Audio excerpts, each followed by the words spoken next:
Wall Street Memes Casino, I'm fine. and Sportsbook. This is KUGAN CASSIUS for IFLTV. We're in Riyadh, head of 5v5. This Saturday I'm joined by Mr. Francis Warren. How are you, Francis? Very well, thank you, KUGAN. How are you? Very well, thank you. And professional boxer Moses ITAUMA. How are you, mate? How's it going, mate? You good? How should I address you? You didn't like that, did you? The future of heavyweight boxing. Yeah, the future of heavyweight boxing? Oh, you just made it sound like I just told pro yesterday and I ain't got no amateur pedigree or nothing. Just Okay, bricklayer. We are joined by amateur broadcaster KUGAN CASSIUS. All right, fair enough. All right, I'm going to keep all this in. I'm going to keep all this in, but I'm going to readdress you, right? Okay. This is KUGAN CASSIUS for IFLTV.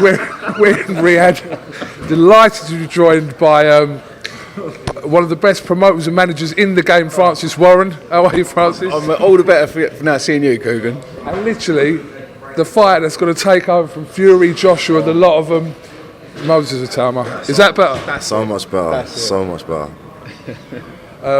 Bit weird that, wasn't it, sitting at the table? You must find that weird. You've kind of grown up with this rivalry of all. I broke bread with Eddie a couple of times, but seeing him, it is a bit. I think it's the first time I've seen them two like together, especially having dinner. So yeah, it's you know what? It's quite refreshing.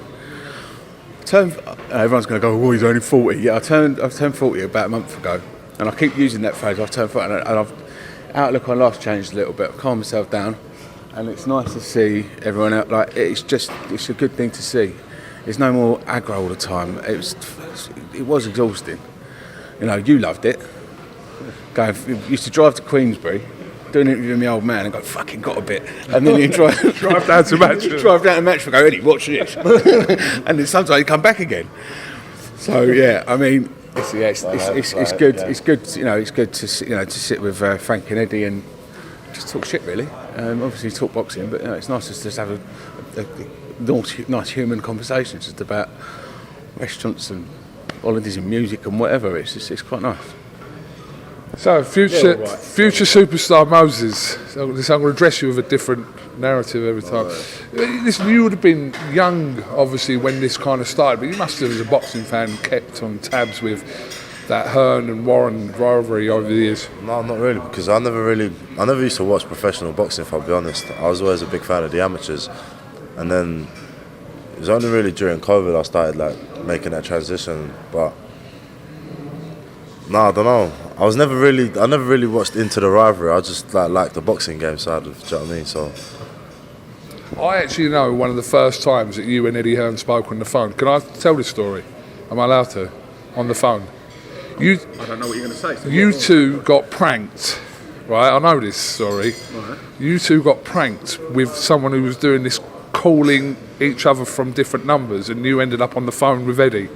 Do you not remember that? Yes, I do. Did I call him and said He said, it's me, Francis. Like, you just phoned me. No, you just phoned me. Yeah, that's right. I got missed calls off of him at like silly o'clock at night. So obviously, like some jerk offs winding us up. Yeah, I do remember that, and it was like, oh, so you don't want to talk to each other then? So we literally had fuck all to say to each other. It's like, you all right? Yeah, I'm all right. Right, see you later. Bye.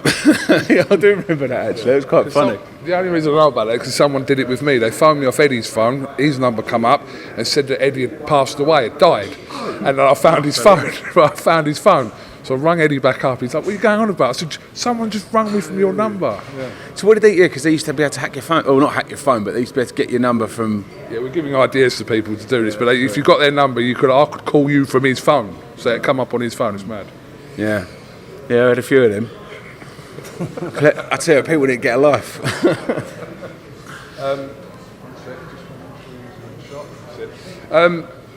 Good win last time out. Pleased with your performance? yeah, I'm happy.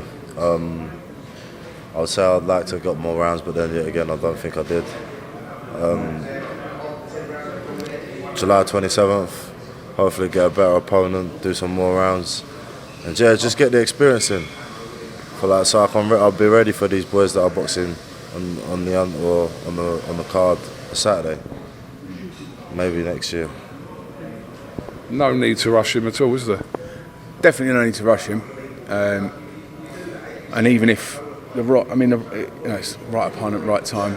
Old adage, isn't it? But it's tough to get people to want to step up because everyone knows the talent that Moses has got.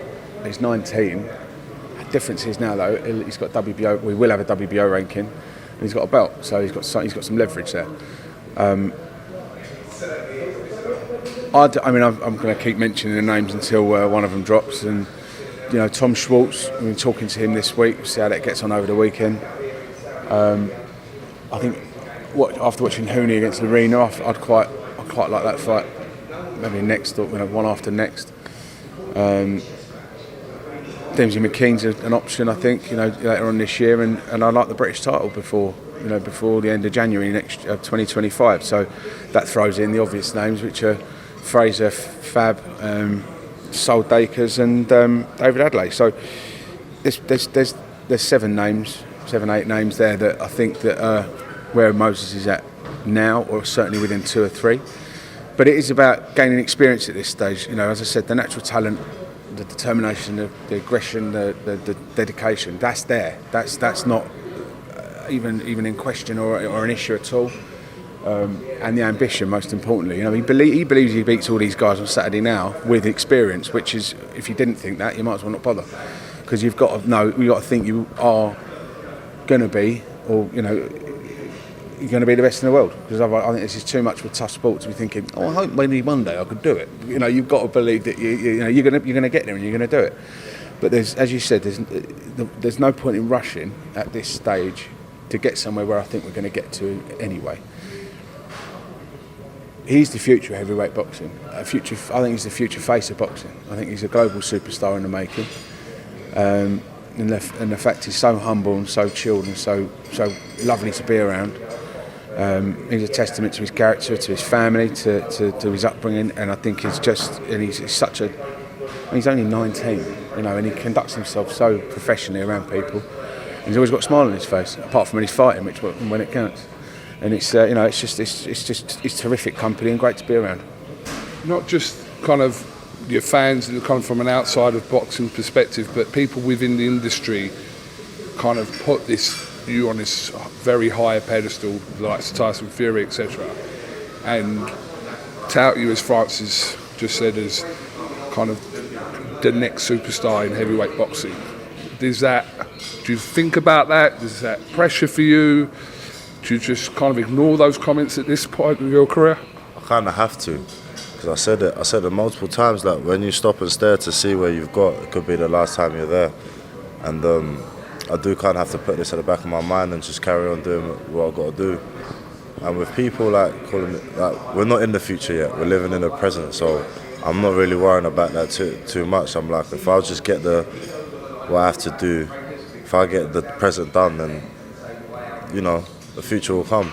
And I'm happy with how my career is going, and a bit more fights, and I'll be there soon. This is the sort of attitude that separates kind of getting to that other level, not getting carried away, and kind of keeping his feet grounded and knowing he's good, but there's always a long way to go as well. Yeah, of course. I mean, that's part of his job, is to just focus on the next one. Ambition aside, there's no point looking past the next fight. However, I can't do that, because I've got to have a game plan. I've got to have a route map as to where we're going.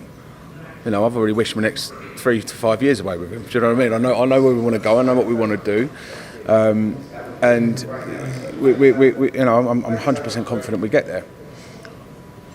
But yeah, I mean, we keep saying it's definitely got to be. I did a thing with Deck the other week, and I said that everyone would be left with a lot of egg on their face if we decide to go and fight. I don't know, like, say we were boxing Zhang in the next 3 fights. I'm not saying he wouldn't beat him, but it's not a necessary risk. Zhang's an old, an old man. You say he's old man's him. He's not got the experience past 6 rounds. It's totally unnecessary. We're watching someone, who's had so far a wrecking ball of a career. He's absolutely blowing people away, and there are fights out there like the guys I've just mentioned. And it's not being disrespectful to anybody. I just think he's on that. Especially the 3 foreign guys that I mentioned. He's definitely on that level now, and I think gaining some international experience. Improving that WBO ranking. I'm not talking top 5s and 4s. It'd be nice to bubble along at 8, 9, 10 for the next couple of fights, 3 fights, and then look at the British title. Listen, if the right fight comes along at the right time, and we think the juice is worth the squeeze, then we'll all have a conversation about it. But right now, we're very, very happy with just picking off the ones we need to pick off, and we'll get there eventually. And it won't, and we're talking. You've seen, seen what happens. You look at Hamza Shiraz in his last 12 months. He gained experience. He paid his dues, and now he's on a massive platform. Nick Ball, same thing. A lot can change in sort of 12 to 18 months, and I think it's going to be a very, very exciting next 12. Well, we look forward to seeing that journey. Let's talk a little bit about 5v5. Is there any point asking you to, who's going to win this fight, that fight, or are you just going Queensbury all out 5-0? Are you going to be 5-0? I can break it down, but I mean, no, I can't. I'm not going to give a score, but listen, there's one fight up there that's maybe a bit of a swing bout, and I don't mean that to be funny, which is Wilder and Zhang. I think that's whoever lands first wins, and you can't pick it. You can't pick that fight. I fancy Daniel to do a job if he's learned how to get past certain, into the later rounds without gassing out, and I think we win the other 3. Well, let me ask your opinion about the 2 heavyweight fights on the card, because it is generally their split. First of all, Filip Hrgović and Daniel Dubois. See, I thought I had Hrgović, but then I was speaking to the guy from Boxing King Media, is that Dubois has had a very good 2-3 fights. Obviously, he did lose to Usyk, but he has gained a lot of experience in them fights. And Hrgović hasn't looked too well in his fights where he's had step up. So it's closer than what I thought, but I still think that Hrgović might do the job. And about Zhang Wilder, I think Zhang will straight through him. Really? Yeah, I think he'll probably get a KO early. Wow. Okay. That was a subjective view to that. Right. It's hard for me to be subjective, obviously, because they're the boys, they're our lads, and we want them to do well. Team Queensbury. It's hard to take the blinkers off, but listen, that's why it's just such an intriguing night. There's 10 guys fighting Saturday night, and I mean, listen, I really bloody hope it doesn't, but it could go either way. They're all 50-50 fights. So, so it's a whole 50-50 card. So, I mean, it'd be very unlikely for it to be 5-0 either way, but it's possible because it's such good close fights. But I do think fight of the night's Hutchinson-Richards. It's the most intriguing one for me because you don't know how much Craig's got left, and you know that Willie's going to come and bring it.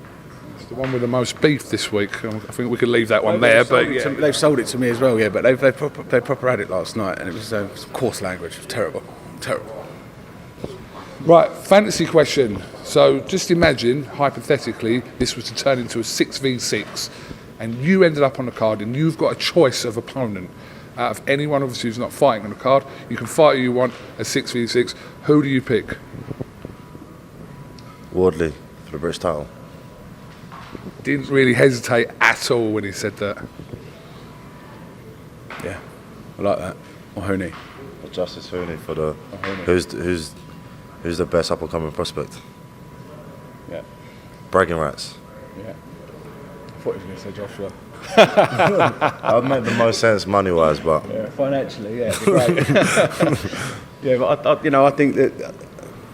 Yeah, I mean Fabio, obviously, because it's a British title, it's a massive accolade to gain. But I think Hooney would make the most sense at this stage.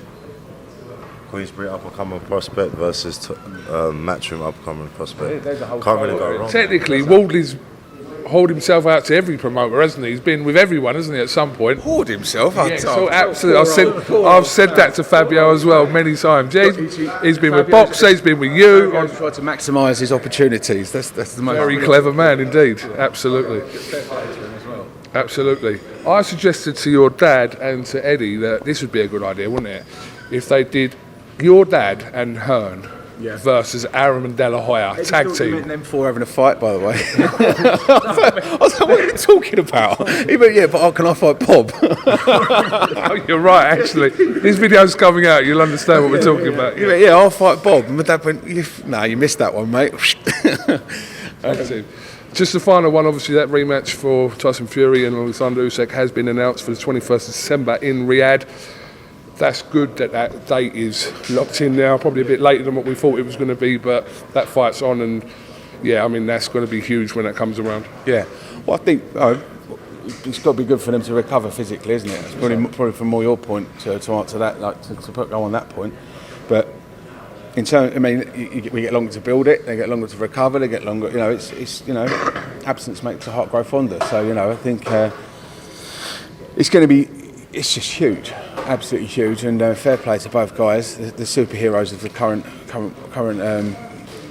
boxing world, because what they did the other week was just unreal. I mean, the state of it afterwards, it was just like, you are seriously earning your dough, you fellas, and I just can't wait for it. You against Wardley on the undercard, December 21st. Log it now. I see it. I see it. I see it. I think we need to take KUGAN on. We're He's doing come up it. with some seriously good ideas here. Literally. See how many of these come to fruition at the end of the year. Francis, Moses, thank you very much for talking to IFLTV.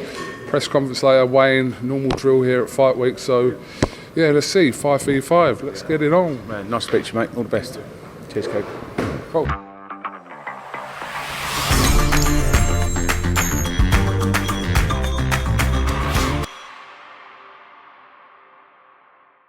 Wall Street Memes Casino, I'm fine. and Sportsbook.